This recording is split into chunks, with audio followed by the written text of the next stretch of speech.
esté con ustedes. Y con tu espíritu. Lectura del Santo Evangelio según San Lucas. Gloria a ti, Señor. En aquel tiempo mucha gente acompañaba a Jesús.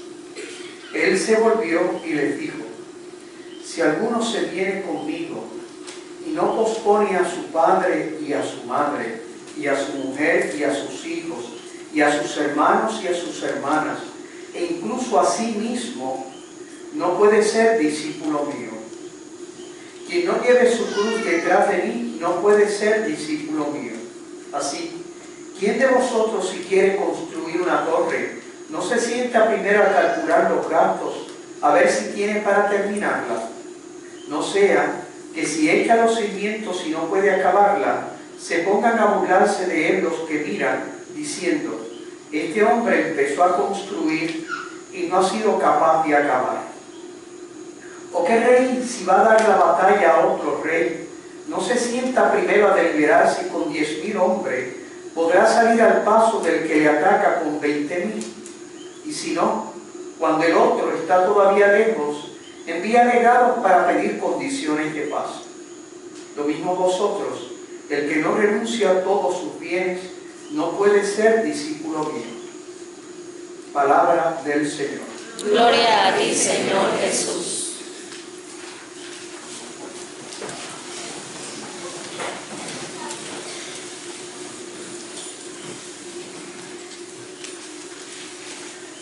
La segunda lectura que fue proclamada es la carta más corta que el apóstol Pablo escribe a uno de sus discípulos, que se llama Filemón. Filemón era un cristiano que tenía esclavos. Recordemos que en la antigüedad existía esa institución cruel que se llamaba la esclavitud. Y Filemón tenía un esclavo que se llamaba Onésimo, al que San Pablo conoció cuando estaba preso. Cuando dejan en libertad a Onésimo esclavo, San Pablo lo envía donde su amo Filemón, su discípulo, con esta carta. Esta carta la llevó el esclavo Onésimo a su dueño Filemón.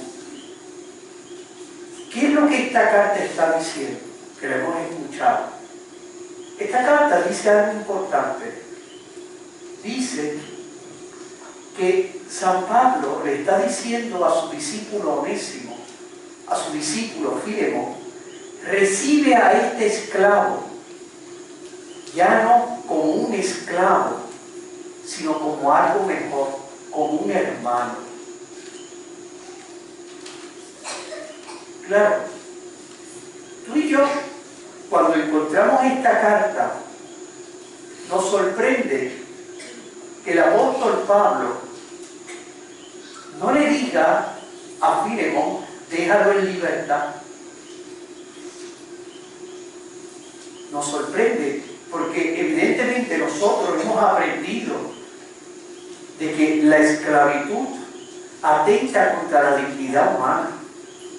¿Cómo es que San Pablo no le dice déjalo libre?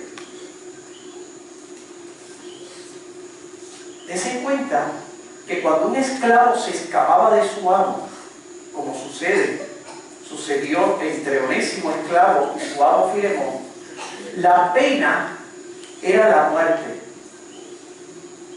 Recíbelo no ya como un esclavo, sino como un hermano querido. Fíjense que esta tal vez es la carta más interesante de toda la Sagrada Escritura, porque nos enseña el modo como el cristianismo se enfrenta a instituciones inhumanas. ¿Cómo es que el cristianismo cambia la sociedad? Hay gente que piensa Cambia las estructuras y cambiará la sociedad. Si hay esclavitud, destruye las cadenas y eso será una sociedad de fraternidad y de igualdad. Los negros en los Estados Unidos, los afroamericanos, fueron dejados libres en el siglo XIX. Hasta había una enmienda constitucional que prohíbe la esclavitud en todos los Estados Unidos, una enmienda hecha a raíz de la Guerra Civil. Es de las pocas enmiendas de la Constitución americana que tienen influjo entre partes privadas, porque las constituciones no son entre partes privadas, sino que las constituciones son entre el ciudadano y el Estado. Es como un freno al Estado.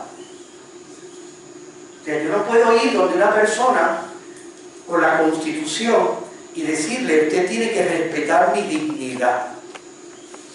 No, sino que yo tengo que ir precisamente con una ley. Las constituciones son para yo protegerme del Estado. Yo le estoy diciendo al Estado, hasta aquí tú puedes pasar. Las leyes son entre partes privadas. ¿Y qué significa esto? Los afroamericanos fueron liberados de la esclavitud como institución en la década del 60 del siglo XIX, a raíz de la Guerra Civil Americana. Pero eso no cambió el corazón.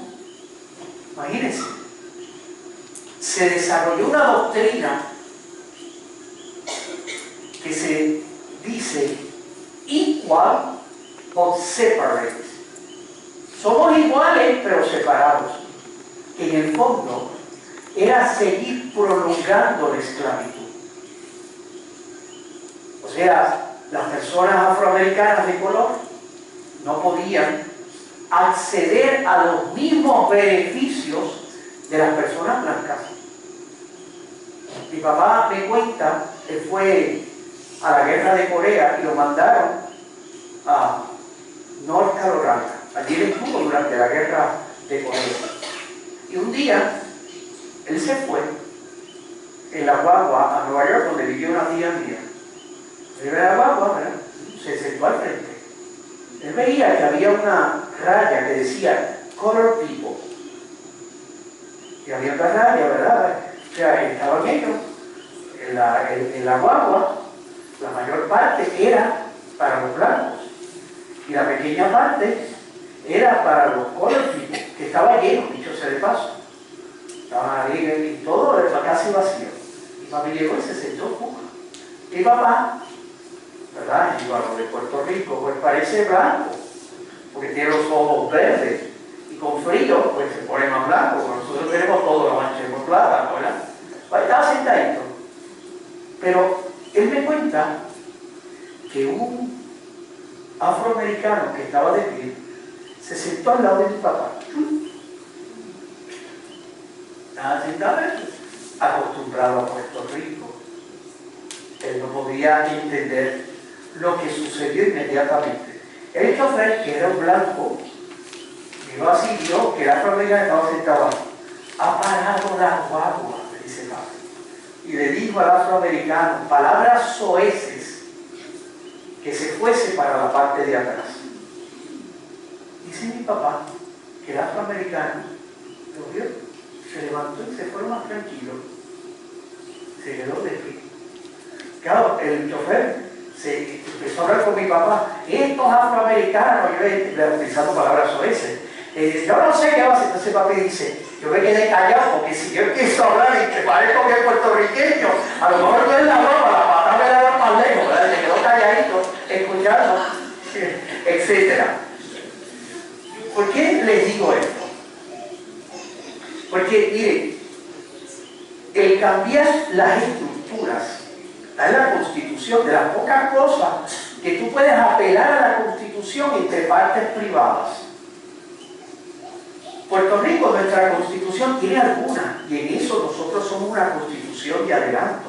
Hay cosas que tú puedes apelar, como el derecho a la intimidad, que no existe en la Constitución americana, sino es una decisión judicial, etc. Pero allí es de las pocas cosas que tú puedes decir. La enmienda número 13 dice que usted no me puede hacer esclavo en todo el territorio americano, pero eso no cambia el corazón. La gente seguía viviendo de las consecuencias que la esclavitud había sembrado en el corazón de los americanos. Es decir, no solamente del blanco que veía de manera despreciativa al afroamericano, al negro, sino también del negro que estaba acostumbrado a ese trato de esclavitud. Es terrible, porque se cambió la estructura, pero no se cambió el corazón. Es decir, se puso, por decir así, pusieron la carreta delante de los bueyes. ¿Y por qué yo les doy estos cursos? Porque ustedes entienden lo que San Pablo hizo allí. El cristianismo se encontró con esa institución de la esclavitud, que no era una simple relación entre negros y blancos. No. Allí habían negros, porque en el Imperio Romano hubo mucho flujo del norte de África. El Imperio Romano se extendió por toda África. Todo el norte de África era parte del imperio. Por eso ellos llamaban el Mediterráneo, lo llamaban Mare Nostrum, nuestro mar. Todo era de ellos. Toda esa franja, por decir así, se extendieron hasta los pueblos hermanos, Inglaterra, el norte de África, todo el Mediano Oriente, etc. Todo eso lo llamaba Mare Nostrum. Y por lo tanto había negros que tenían blancos de esclavos. La institución de la esclavitud era una institución inhumana. Inhumana. Pero ¿cómo hizo San Pablo? San Pablo no empezó cambiando las estructuras. Vamos a acabar con la esclavitud como institución. Comenzó cambiando el corazón. Recíbelo, no ya como un esclavo, sino como un hermano querido. ¿Por qué? Porque si este es mi hermano querido, ya no es mi esclavo. Se acaba la esclavitud, no porque se rompen las cadenas exteriores, sino porque se cambia el corazón. Recíbelo, no ya como un esclavo, sino como un hermano querido. El cristianismo puso todo patas arriba, porque el cristianismo lo mismo se predicó entre esclavos. Por eso en Pompey, cuando ustedes van, donde el Vesubio cubrió a aquella gente, ¿verdad? Que ustedes van allá y es impresionante. Esa era una ciudad que estaba debajo del Vesubio, cerca, por decir así, en el centro de Italia. Y esa ciudad, el Vesubio, la cubrió por completo. En el siglo XIX, haciendo unas excavaciones, descubrieron la ciudad. Y la gente, porque fue casi por la mañana, la gente quedó como estaba en ese momento. Es impresionante porque quedaron petrificados por la lava que los cubrió en cuestión de segundos. No tuvieron tiempo de huir. Y uno ve, por ejemplo, hay una familia completa, papá, mamá y el nene, y se están agarrando. Es impresionante. Uno ve, personas agarrándose, se ve que eran novios o esposos.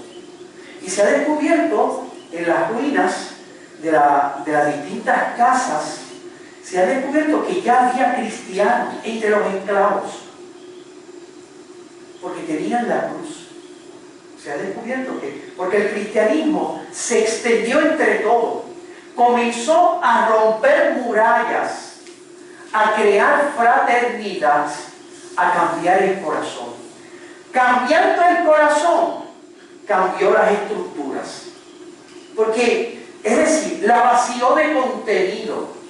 Si este es mi hermano, si como dice el apóstol Pablo, todos somos iguales en Cristo. Ya no hay esclavos ni libres, mujeres ni hombres, judíos ni gentiles. Todos somos uno en Cristo. Porque así es el cristianismo. Cambia el corazón y cambiará la sociedad. Se hará distinta.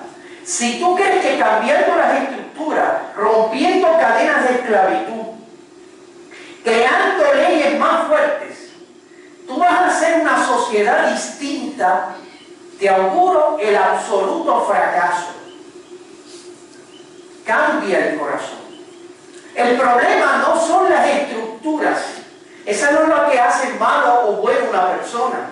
El problema está en el corazón, en lo que tú tienes en tu alma, en los valores que tú siembras en tu interior. Fraternidad, sacrificio, generosidad, amor. Por eso es que nosotros, porque creemos en la libertad, porque el ser humano se autodirige al bien. El bien no se puede imponer. El bien uno lo tiene que sugerir. Uno tiene que seducir. Eso es lo que hace San Pablo. Esa carta habla de libertad. Esa carta habla de fraternidad, de cambio de actitudes, de ver las cosas distintas. En estos días, yo fui a deponer en unas vistas sobre el plan decenal. ¿Verdad? Y yo no me opuse al plan decenal, pero manifesté unas preocupaciones como sacerdote que soy. Y yo decía, este plan, esta ley que se propone, que ellos dicen que es meramente procesal para crear un proyecto educativo de 10 años. Es decir, esta ley es un cheque en blanco que yo le estoy dando a unas personas que escapan al control constitucional y al control en última instancia del soberano, que somos tú y yo, etc. Pero yo le decía, esta ley parte de una especie de ilusión óptica, de fe ciega, que creando una nueva estructura vamos a crear un sistema educativo eficaz. San Pablo, si hubiese dispuesto en estas vistas, hubiera dicho, no, cambia el corazón y tendrá un sistema educativo distinto. ¿Qué quiere decir? El problema del sistema educativo no es que la burocracia, sin duda, es un problema. No es que las escuelas tengan aire acondicionado. No es que faltan. Es el problema de los estudiantes. Es decir, yo les decía, aquí yo no veo un análisis. ¿A qué clase de estudiantes nosotros nos vamos a referir? Imagínense, yo les decía, mi profesora, Dora Guevara, en un libro, mi profesora de Derecho Penal, que se llama El Crimen en Puerto Rico, saca unas estadísticas que son alarmantes. Es decir, los niños, los jóvenes que están en nuestras cárceles tienen unos factores precipitantes de la conducta criminal. Falta de papá y mamá, porque la familia, los nuevos modelos de familia se demuestran deficientes. Se habla de que comunidades, por decir así, en desorden. Todos ellos vivían en barriadas o en lugares públicos donde habían 30 puntos de droga, estaba lleno de bares y prostíbulos, no tenían canchas y las tiendas estaban destruidas, todo estaba hecho una destrucción, etc. Entonces nosotros pensamos, vamos a cambiar las estructuras, vamos a romper las cadenas y eso va a hacer brotar un hombre nuevo. No hay un camino corto. Si tú no cambias el corazón, no podrás construir un futuro distinto. Miren, hoy estamos celebrando 25 años de un matrimonio. Un matrimonio que demuestra que la institución del matrimonio querida por Dios no es una camisa de fuerza que deshumaniza, es, por decir así, una aventura. Es una llamada, sin duda, para que uno saque lo mejor de sí, del corazón. Colaborar para hacer feliz a mi esposa y a los hijos que nazcan de nuestra unión. Por lo tanto, es una institución, sin duda, fruto de un contrato entre partes libres.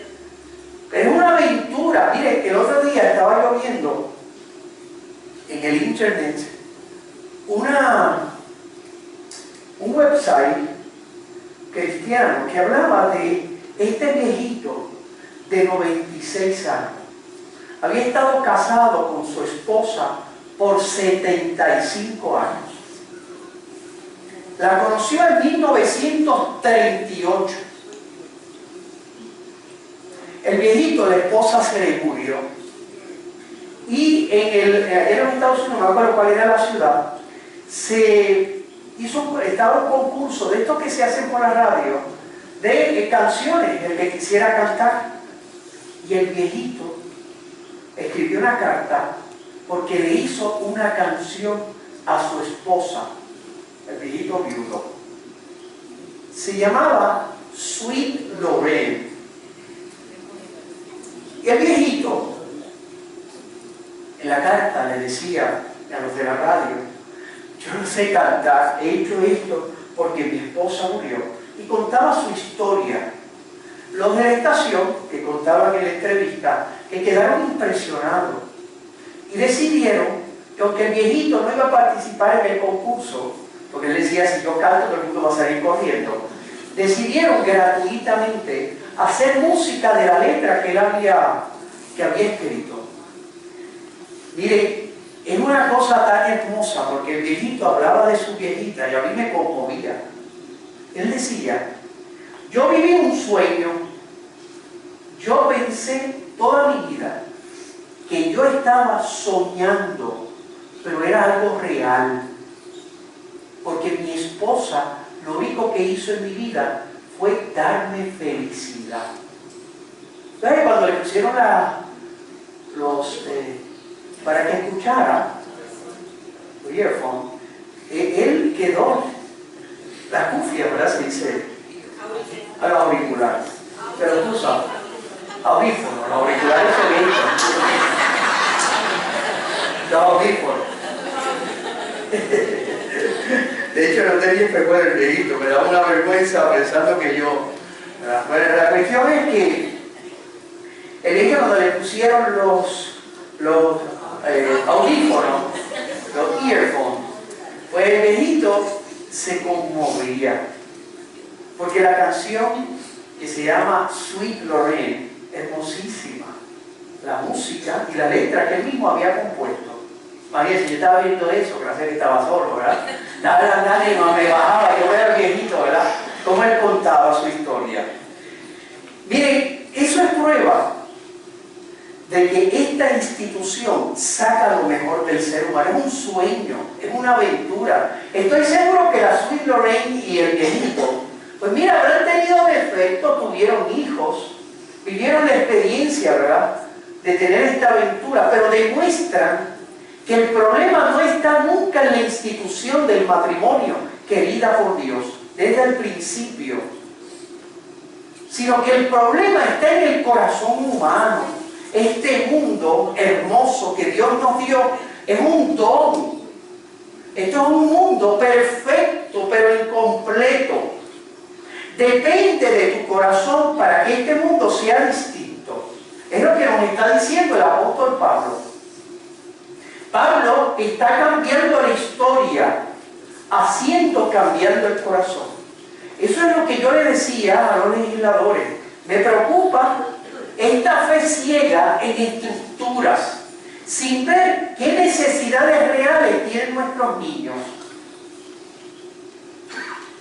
No queremos cambiar el corazón, porque en el fondo no confiamos en la libertad, en la capacidad del corazón humano de ser distinto, de que el ser humano, uno nunca puede tirar la toalla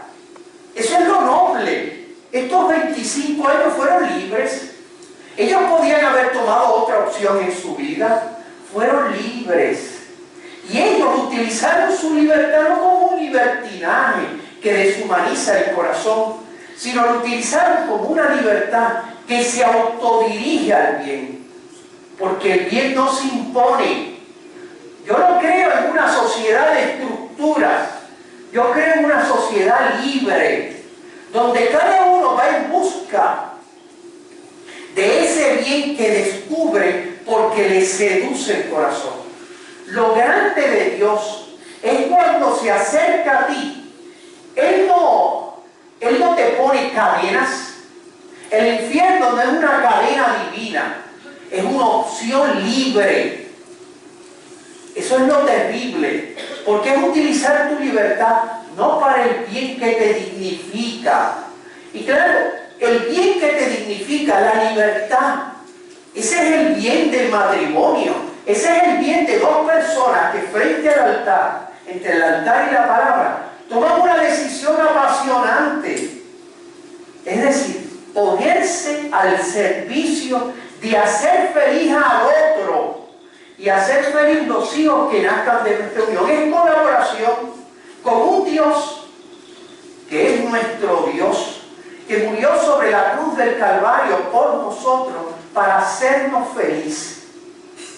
Ese Dios nuestro quiere hacernos felices y nos ha dado a cada uno de nosotros el honor de poder colaborar con Él para hacer feliz a los demás. La alegría que uno siente cuando puede hacer feliz al otro, porque hay más alegría en dar que en recibir. Esa lógica que me enseña, que me educa el corazón, porque el matrimonio destruye egoísmos, las cadenas del egoísmo, que lo que hacen es anclarme a la tristeza del egoísta. Y cuando tú te puedes liberar del egoísta, de ese corazón egoísta que lo único que buscan es que me den. Miren, este es un matrimonio, 25 años. Han tenido que romper cadenas, estructuras, hacer las cosas distintas. Y esto es, por eso se puede celebrar. Ahí están los hijos, las hijas. 2. Ahí están. 2 dones preciosos, ¿verdad? Y uno ve estos dones, pero uno va viendo lo que es, qué bueno es Dios. Fíjense, es tan bueno que si algo Él construye en cada cosa que hace es libertad. El matrimonio, uno entra a una aventura, no entra a una tragedia. El matrimonio, uno entra para descubrir un modo de ser feliz tan distinto, que es hacer feliz a los demás. Por eso es lógico que quien entra en matrimonio puede entender por qué Madre Teresa de Calcuta se dedicó a los pobres más pobres. Porque es liberarme de las cadenas del egoísmo para descubrir la belleza de entregarme por los demás. Eso es el matrimonio, eso es en los hijos. Y entonces uno descubre lo que descubrió Madre Teresa, que este matrimonio puede dar testimonio. Uno descubre el bienaventurado el ser pobre. Porque ¿qué es lo que hace un esposo y una esposa? Es que mi felicidad es que ellos sean felices. Yo me tengo que quitar un bocado de lo que estoy comiendo para dárselo a que yo soy feliz, aunque yo no coma y el otro coma. Es una cosa tan distinta, porque uno aparece pobreza, aparece sacrificio. Por eso uno entiende lo que dice el Evangelio: quien quiera seguirme, coja su cruz, niéguese a sí mismo, posponga todo. Es que cuando uno entra en esta lógica, uno puede entender lo que decía un autor espiritual, que cuál es el secreto de la perseverancia: el amor. Enamórate y no le dejarás. La clave de estos 25 años no la descubra ni simplemente en una historia externa. Una locura. Casarse, dice, es entrar en un manicomio. Bendito manicomio. Aquí tenemos unos locos. 2 locos, ¿verdad? 2 locos que se entraron a esta locura que nos dice el Evangelio, que se llama esta aventura, que se llama hay más alegría en dar que en recibir. Nosotros empezamos hablando de Onésimo, esclavo, con su amo Filemón. Cambió el corazón de Filemón San Pablo. Recíbelo, no ya como un esclavo, sino como un hermano querido. Eso es lo que dice ahí. Así el cristianismo empezó cambiando la historia. Es curioso. Por eso, cuando yo escucho que dicen, es que hay unos estereotipos que tenemos que superar, hay unos esquemas de mujer y hombre que lo que hacen es mortificar la dignidad humana. El cristianismo no tiene que aprender a acabar con estereotipos. Ella no recibe lecciones de ideologías de género porque ella aprendió desde el principio que lo que cambia los estereotipos, tú eres esclavo, yo soy libre, tú eres mujer, yo soy hombre, tú eres gentil, yo soy judío, es precisamente cambiar el corazón. Cuando tú te metes por ese camino viviente que se llama Jesucristo, que es una aventura, meterse por ese camino, uno descubre cosas que el ser humano sin Cristo no puede entender. Este matrimonio no es simplemente un acto social civil, no es simplemente un papel que se firma o una ceremonia que se realiza, es una aventura. Ellos se metieron a una aventura, el camino viviente que es Cristo. Hay gente que se mete en el matrimonio civil, no descubre qué es el matrimonio religioso, una aventura, un camino viviente que se llama Jesucristo, un diálogo con alguien que es camino, alguien que es camino. Yo soy el camino, la verdad y la vida. Es verdad. Uno entra en este diálogo y uno comienza a entender cosas que no entendió antes. ¿Qué va a entender? ¿Cómo van a entender las potencias del mundo de aquellos que solo entienden la lógica de la guerra? ¿Qué van a entender lo que el Papa está haciendo? Que es invitando a decir que con la guerra se pierde todo, con la paz se gana todo. Eso no lo puede entender quien no se mete por este camino. Por eso le pedimos a la Virgen María que desde el cielo nos ayude para entregar en nuestro corazón a Dios. Así sea. Amén.